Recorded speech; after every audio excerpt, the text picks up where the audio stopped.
গত 10 বছরে বরাক উপত্যকার মানুষ উন্নয়নের ব্যাপক পরিবর্তন প্রত্যক্ষ করেছেন। তাই জনগণ আবারও প্রধানমন্ত্রী নরেন্দ্র মোদীকে নির্বাচিত করতে আগ্রহী। মঙ্গলবার শিলচরের কাছাড় জেলা বিজেপি কার্যালয়ে এক সাংবাদিক সম্মেলনে একথা বলেছেন কেন্দ্রীয় মন্ত্রী সর্বানন্দ সোনোয়াল। তিনি বলেন, বরাক, ব্রহ্মপুত্র, পাহাড়, ভূঁইয়াম প্রধানমন্ত্রী সবকা সাথ সবকা বিকাশ সবকা বিশ্বাস স্লোগান বাস্তবায়িত হয়েছে। বিজেপি আমলে বরাক উপত্যকার ব্রডগেজ সম্প্রসারণ, রেল পরিষেবা, সড়ক নির্মাণ অর্থাৎ যোগাযোগ ব্যবস্থায় বৈপ্লবিক পরিবর্তন হয়েছে। তিনি বলেন, 5 গ্রামে নতুন ইন্ডাস্ট্রি হবে, শিলচর স্মার্ট সিটি হবে। ইতিমধ্যে জনগণ বিজেপিকে ভোট দেবেন বলে মনোনিবেশ করে ফেলেছেন।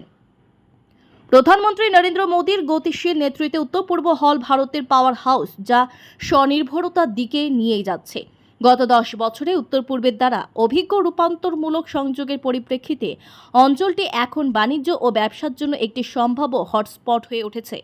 মোদীজি উত্তর পূর্বের গুরুত্ব উপলব্ধি করেছেন এবং এশিয়ার দেশগুলির সাথে প্রতিশ্রুতিবদ্ধ বাণিজ্যের মাধ্যমে অর্থনৈতিক পুনরুজ্জীবনের পরিবেশ তৈরি করতে সক্ষম করেছেন। এদিন সাংবাদিক সম্মেলনে উপস্থিত ছিলেন জেলা বিজেপির সভাপতি বিমলেন্দু রায়, সাংসদ doctor Rajdeep Roy, incharge Biswarup Bhattacharya. Bureau report, daily Barak.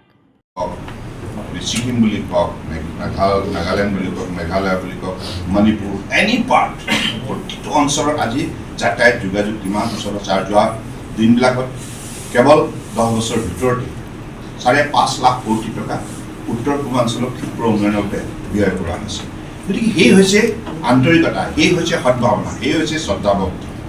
Modi ডাঙৰীয়াই আজি উত্তৰ পূৰ্বাঞ্চলক কেৱল ভাৰতবৰ্ষৰ বুকুতে নহয়, বিশ্বৰ বুকুত এটা সুকীয়া স্থান দিলে। আৰু এই উত্তৰ পূৰ্বাঞ্চলকে দক্ষিণ পূব এছিয়াৰ এটা উল্লেখযোগ্য একটা কেন্দ্ৰ হিচাপে গঢ়ি তোলাৰ নিমিত্তে তেখেতে এক্টিভ পলিচি যোগেদি আজি যিমানবিলাক নতুন নতুন আঁচনি হাতত লৈছে, আজি আপুনি চাওক চিটুৱে পৰ্টটো নিৰ্মাণ কৰা হৈছে। ভাৰত চৰকাৰৰ ইণ্ডিয়া ম্যানমাৰ ফ্ৰেণ্ডশ্বিপৰ ফলত এই পৰ্ট আজি সম্পূৰ্ণ হ'ল। কালাদান ৰিভাৰ যোগেদি ভৱিষ্যতে মিজোৰামৰ পৰা আৰু আনপিনে ত্ৰিপুৰাৰ নদীৰ যোগেদি আমাৰ বে অফ বেংগলৰ লগত যোগাযোগ কৰি পেলাই উত্তৰ পূৰ্বাঞ্চল আজি ব্ৰহ্মপুত্ৰ হওক, বৰাক হওক, এই নদীবিলাকৰ উন্নয়নৰ ক্ষেত্ৰত তেখেতে যিখিনি আন্তৰিকতাৰে উদ্যোগ ল'লে, ফলত এতিয়া উত্তৰ পূৰ্বাঞ্চলে গ্ল'বেল লাইক ট্ৰেডিঙত হওক বা এক্সপৰ্ট ইম্পৰ্ট হওক এটা উল্লেখযোগ্য ভূমিকা পালন কৰিবৰ বাবে আজিৰ তাৰিখত সেইখিনি সুবিধা প্ৰদান কৰা হৈছে। কিন্তু কংগ্ৰেছৰ কাৰ্যকলাপ এইবিলাক নাছিল। কংগ্ৰেছে সম্পূৰ্ণৰূপে এই পটেঞ্চিয়েল জোনটোক সম্পূৰ্ণৰূপে অৱহেলা কৰিছিল, অন্ধকাৰত ৰাখিছিল। গতিকে এই শক্তি আজি মোদী ডাঙৰীয়াই প্ৰদান কৰাৰ বাবে আজি উত্তৰ পূৰ্বাঞ্চলৰ আমি প্ৰতিজন নাগৰিক আজি গৌৰৱান্বিত। বিশ্ব মঞ্চত যলৈকে গৈছে, America, Europe, any part of the world, সকলো ঠাইতে তেখেতে প্ৰশংসা বুটলিবলৈ সক্ষম হৈছে। আৰু সেই ৰাষ্ট্ৰৰ জনতাও তেখেতক লৈ অত্যন্ত আগ্ৰহ প্ৰকাশ কৰিছে। গতিকে ভাৰতবৰ্ষৰ এতিয়া বিশ্বৰ মঞ্চত সন্মান বৃদ্ধি কৰাৰ ক্ষেত্ৰত, বিশ্ববুকুত ভাৰতবৰ্ষৰ সুকীয়া পৰিচয় দাঙি ধৰাৰ ক্ষেত্ৰত মোদী ডাঙৰীয়াই যেনেধৰণে সফলতা অৰ্জন কৰিছে, তাৰ ফলত প্ৰতিগৰাকী ভাৰতীয় আজি গৌৰৱান্বিত। প্ৰতিগৰাকী ভাৰতীয় আজি গৌৰৱান্বিত, কাৰণ পূৰ্বতে এই সন্মান কোনো প্ৰধানমন্ত্ৰী কাৰ্যকালত সম্ভৱ নাছিল। গতিকে সেইবাবে এতিয়া মাননীয় প্ৰধানমন্ত্ৰী ডাঙৰীয়াই থিৰাং কৰিছে যে আগন্তুক 5 বছৰৰ ভিতৰত ভাৰতবৰ্ষক বিশ্বৰ 3খন শ্ৰেষ্ঠ উন্নত অৰ্থনীতিৰ ভিতৰত অন্যতম হিচাপে গঢ় দিয়াৰ যিটো লক্ষ্য স্থিৰ কৰিছে, সেই লক্ষ্যত উপনীত হ'ব লাগিব। সেইকাৰণে 2024 লোকসভা নিৰ্বাচন অত্যন্ত গুৰুত্বপূৰ্ণ দেশ লাগিব। গতিকে সেইখন ৰাষ্ট্ৰ নিৰ্মাণ প্ৰক্ৰিয়াত ভাৰতবৰ্ষৰ জনগণৰ ভাৰতীয় জনতা পাৰ্টি, NDA আমাৰ জনগণৰ সঁহাৰি বিচাৰিছোঁ।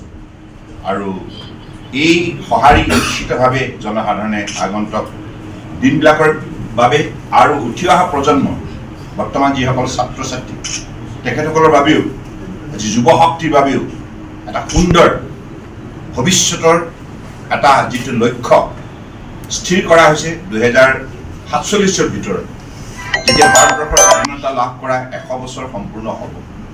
সেই 100 বছৰ হোৱাৰ মুহূৰ্তত ভাৰতবৰ্ষ এখন শক্তিশালী উন্নত ৰাষ্ট্ৰ হিচাপে প্ৰতিষ্ঠা লাভ কৰিব, আত্মনিৰ্ভৰ ভাৰত হ'ব। গতিকে বৰ্তমানৰ যিসকল আমাৰ যুৱ বন্ধু, ছাত্ৰ ছাত্ৰী, যিসকলৰ বয়স আজি যদি 22 বছৰ, 23 বছৰ বা 25 বছৰ হৈছে, তেখেতসকলে অহা দিনবিলাকত আজি 25 বছৰৰ ভিতৰত এখন উন্নত ৰাষ্ট্ৰৰ নাগৰিক হিচাপে নিজৰ পৰিচয় দি গৌৰৱ উপলব্ধি কৰিব। গতিকে বৰাক উপত্যকাৰ জনগণে এইবাৰ নিৰ্বাচনত নিশ্চিতভাৱে উন্নয়নৰ স্বাৰ্থত, শান্তিৰ স্বাৰ্থত, সমন্বয়ৰ স্বাৰ্থত নিশ্চিতভাৱে ভাৰতীয় জনতা পাৰ্টীক একেবাৰে আন্তৰিকতাৰে সহযোগিতা আগবঢ়াব। আমাৰ কেৱল লক্ষ্য এটাই, প্ৰগতি, সমন্বয়, শান্তি, সামাজিক ন্যায়। গতিকে আজি যিবিলাক কাম ইতিমধ্যে মোদী ডাঙৰীয়াই যোৱা 10 বছৰ কৰি পেলাই দৃষ্টান্তমূলক উদাহৰণ দাঙি ধৰিছে। গতিকে সেইবাবে জনসাধাৰণৰ তেখেতৰ প্ৰতি আস্থাৰ বিশ্বাস বৃদ্ধি হৈছে। আৰু উত্তৰ পূৰ্বাঞ্চল বুলি ক'লে আপোনালোকে জানে পূৰ্বতে কি অৱস্থা হৈছিল, অসমৰ আমি মানুহে যেতিয়া দিল্লীলৈ যাওঁ বা অৰুণাচল বা any part of the north east, তেখেতসকলে কংগ্ৰেছৰ শাসনকালত অহাৰ পাছত মাহ হোটেলত পইচা খৰচ কৰি পেলাই তেখেতসকলৰ সাক্ষাৎকাৰ পাবৰ কাৰণে ৰৈ থাকিব লগা। কিন্তু মাননীয় প্ৰধানমন্ত্ৰী ডাঙৰীয়াই দায়িত্ব লৈ কি ক'লে যে উত্তৰ পূৰ্বাঞ্চল অষ্টল আছে, উত্তৰ পূৰ্বাঞ্চল শক্তিশালী হ'ব, ভাৰত শক্তিশালী হ'ব। সেইবাবে তেখেতে সিদ্ধান্ত লয় যে কোনো উত্তৰ পূৰ্বাঞ্চলৰ মানুহে আহি পেলাই দিল্লীত পইচা পাতি খৰচ কৰি পেলাই আমাৰ সাক্ষাৎকাৰৰ কাৰণে ৰৈ থাকিব নালাগে, আমি নিজে উত্তৰ পূৰ্বাঞ্চললৈ যাব লাগে। তেখেতে প্ৰতিজন কেন্দ্ৰীয় মন্ত্ৰীক নিৰ্দেশনা প্ৰদান কৰিলে আৰু ফলত জ্যেষ্ঠ বিষয়াবিলাকক ক'লে তোমালোকে উত্তৰ পূৰ্বাঞ্চল যোৱা আৰু তাত গৈ পেলাই কেন্দ্ৰীয় চৰকাৰ যিমানবিলাক আঁচনি আমি সময়মতে সম্পূৰ্ণ কৰিব লাগে সেইবিলাক চোৱা চিতা কৰা, কিমান কাম সম্পূৰ্ণ হ'ল, কিমান আধৰুৱা হৈ আছে, কিমান কৰিবলৈ বাকী আছে। গতিকে তেনেধৰণে নিৰন্তৰ 10 বছৰে এই ক্ষেত্ৰত প্ৰতিগৰাকী কেন্দ্ৰীয় মন্ত্ৰীক এই দায়িত্ব দিয়াৰ ফলত আজি উত্তৰ পূৰ্বাঞ্চলৰ মানুহে সাক্ষাৎকাৰ বিচাৰি দিল্লীলৈ যাব নোৱাৰে। ৰাজধানী দিল্লীৰ পৰা উত্তৰ পূৰ্বাঞ্চললৈ চিফ্ট কৰি দিয়া কামে কাজে। আৰু তেখেতে নিজেই 66 বাৰতকৈ অধিক সময় তেখেতে উত্তৰ পূৰ্বাঞ্চল বুলিছে। He is the first only prime minister in the country in the last 70 years